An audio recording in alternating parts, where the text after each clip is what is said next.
Tin আর ত্রিপল দিয়ে ঘেরা ঘর, রান্নাবান্না ওটা খোলা আকাশের নিচেই হচ্ছে। এই গরিব পরিবারটি আবাস যোজনায় ঘর পায়নি। কেন পায়নি, কি কারণে তারা বঞ্চিত?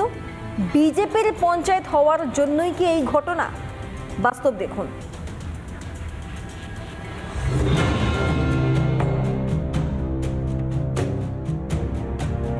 এই হচ্ছে মাথা গোঁজার জায়গার অবস্থা। এটা কি ঘর? এখানে স্বাভাবিকভাবে থাকতে পারে কোনো মানুষ? পশুরাও যেখানে থাকবে না, সেখানেই বছরের পর বছর ধরে বসবাস করছে হতদরিদ্র এই পরিবার। অমানবিক এই ছবি ভারত বাংলাদেশ সীমান্ত লাগোয়া নদিয়ার শিবনিবাস গ্রামের। এখানেই বাস গোপাল দাসের।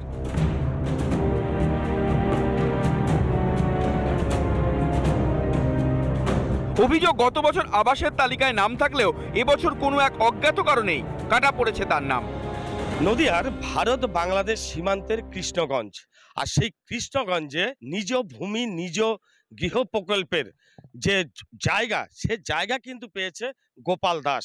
তারপরে দু একবার সার্ভে হয়ে গেলেও এই রুগ্ন ভগ্ন দশা বাড়ির তার কিন্তু কোনো আর আবাসের যে ঘর, সে ঘর থেকে তার নাম বাদ চলে গেছে। আমি একটা ঘর চাই, না তো আমি থাকবো, যে আমি যার মধ্যে বাস করছি, মানুষ এসে যে এসে আসে সেই বলবে তুমি কৃষির মধ্যে বাস করো, হঠাৎ থেকে তোমার ঘর কি দেয় না দিয়ে। আমার না এরকম আমি বিডিও সাহেবের কাছে গিয়েছিলাম, সবার কাছে গিয়েছিলাম, সবাই বলছিলাম আপনার লিস্টিতে আগের নাম ছিল, এখন নামটা কাটা দিয়েছে।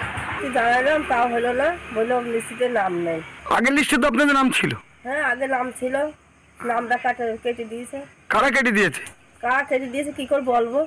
আমি লোকের বাড়ি কাজ করি, আর আমার স্বামী তো কাজ করতে পারে না। কেন বাদ পড়লো গোপাল দাসের নাম? শিবনিবাস গ্রাম পঞ্চায়েত বিজেপি পরিচালিত হওয়াতেই কি বঞ্চনা? বলতে গতবার আমার নাম ছিল বা নাম দেখেছে বা ছিল, এখন কেন নেই? এ প্রশ্নের উত্তর তো আমরা দিতে পারছি না। এখন বিডিও সাহেব বলতে পারবে যে কেন নামটা কাটা গেছে। যে আমরা বিরোধী আছি তার জন্য হয়তো বাদ দিতেও পারে। 2023-এ আমরা যে পঞ্চায়েত বোর্ড গঠন করে আমরা যারা এসেছি, আমাদের হাত দিয়ে কোনো রকম কোনো লিস্ট হয়নি।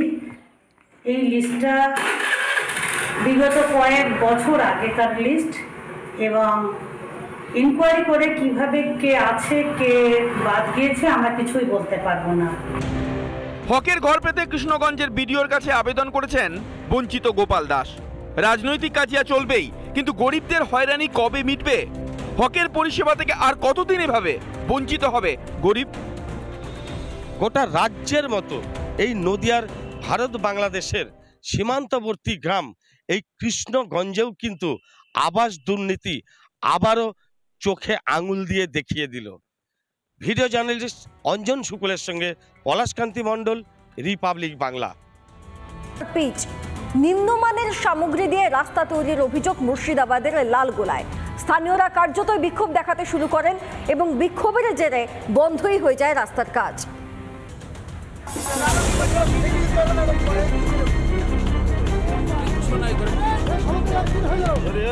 দেখছেন তো, নতুন রাস্তায় কেমন টান মারলেই উঠে যাচ্ছে পিচ।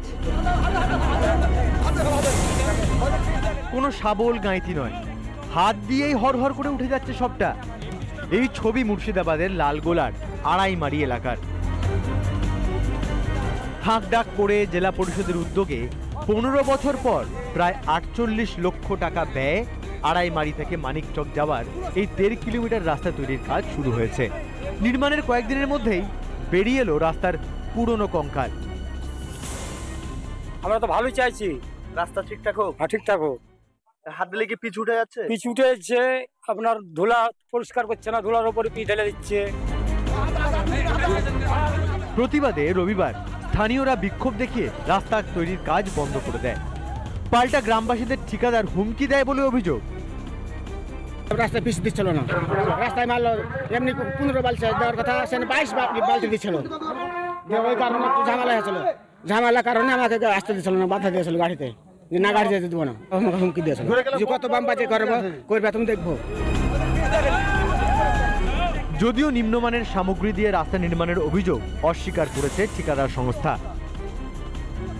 চলেন কিছুটা জায়গায় ডিজেল মারা আছে, আপনাদের দেখাচ্ছি। কে ডিজেল মেরেছে জানি না, অনেকে 7 দিন মিনিমাম জুমতে টাইম দিতে হবে।